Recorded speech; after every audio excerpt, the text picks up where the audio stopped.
impact all around. So you say that we should try to do something in our own interest, and if it benefits the rest of the world, there is no harm in that, because it's a win-win again, the situation. Absolutely. I mean, India is an important global player, and it will hopefully become even more important in the future. We must do things that are a good example. To follow the mistakes of the developed countries would be like cutting your nose to spite your face.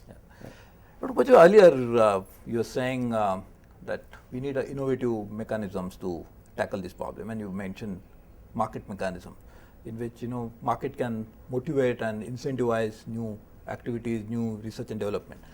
The one area which comes to my mind is in renewable energy.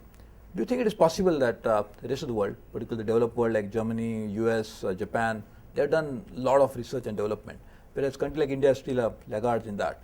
Do you think we can have a partnership of that countries of that type and India, in which that research can be used commercially in India, using market of course, but not on market terms, not on market price, at a price which is subsidized? Is it something like this? Can it be workable? I think that's a very good point. So really speaking, even we in the developing countries have not come down to concrete definition of what can be done to promote technology transfer. And some of these things are entirely possible. They would be of benefit economically to the developed countries and certainly to us. So I think we need to identify specific projects and see how we can promote collaborative research, clearly defining intellectual property rights on both sides. It will have benefits for those countries and it will have huge benefits for us. I think there's need to get into some of these possibilities. And in India, we keep talking about private-public partnership, and we use it so often that it has lost relevance. So maybe PPP in this case can really happen in reality on an international scale if you really work on it. And I think we look forward to something like this. The other issue that always talking about market mechanism, in Kyoto Protocol there were three, in fact: joint implementation, clean development mechanism, and emission trading. Emission trading of course was between developed countries, the annexed countries. But joint implementation particularly, and of course to a lesser extent clean development mechanism, really didn't take off. Do you think is it something to do with the bureaucratic way in which the UNFCCC was handling them, or is it because of some structural problems that are associated with this? I think there are two reasons really. One is of course the bureaucracy which was associated with decision making in these areas, and that now is getting straightened out and hopefully things are getting better. But I think the main reason is the fact that the US, Australia were not part of the Kyoto Protocol. Because if they were part of the Kyoto Protocol, I think they would have had to implement many more projects, CDM projects or joint implementation projects in other parts of the world.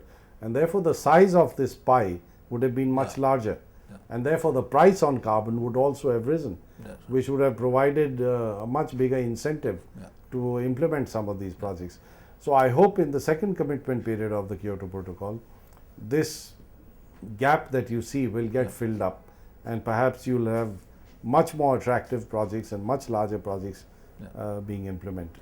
And now we are on the threshold of starting a new round of negotiations, and recently in Kyoto, the Chancellor of Germany, she made a very landmark statement endorsing almost virtually the Indian position, saying that per capita emission should be the norm.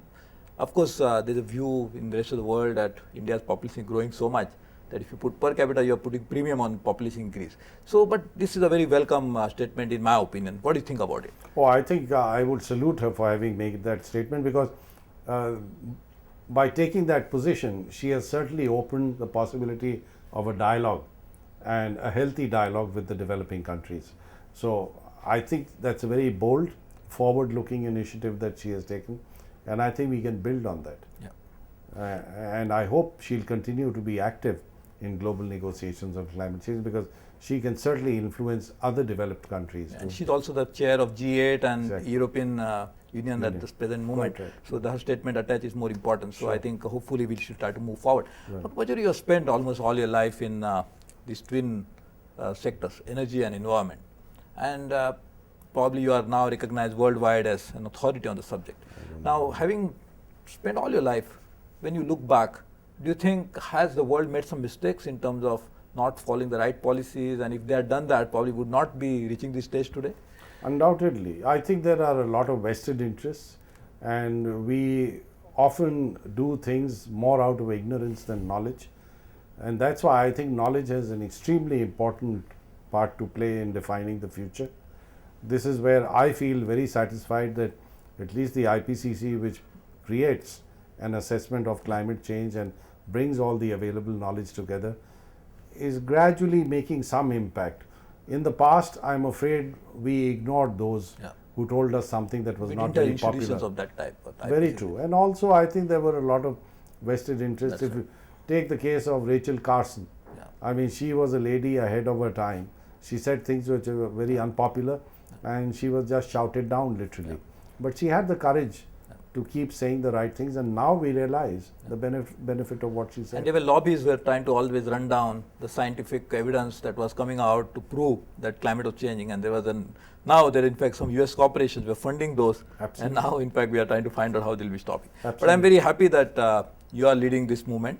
You are at the center of this new change that is taking place. And I hope one day we'll see a better world than what we live today. At least our children will live in a better world than what we are living. Definitely their children, hopefully. And I think that should be the best contribution that we could make to this world. So thank you very much, Dr. Pachauri, for spending time with us and telling our viewers about this very interesting subject. And I hope you will motivate all the viewers to take action, change their lifestyles to address this problem of climate change. So thank you very much. Please join us next week for another edition of on Top Shot, in which we'll be talking to another personality on another subject which concerns you and me. Thank you. Good night.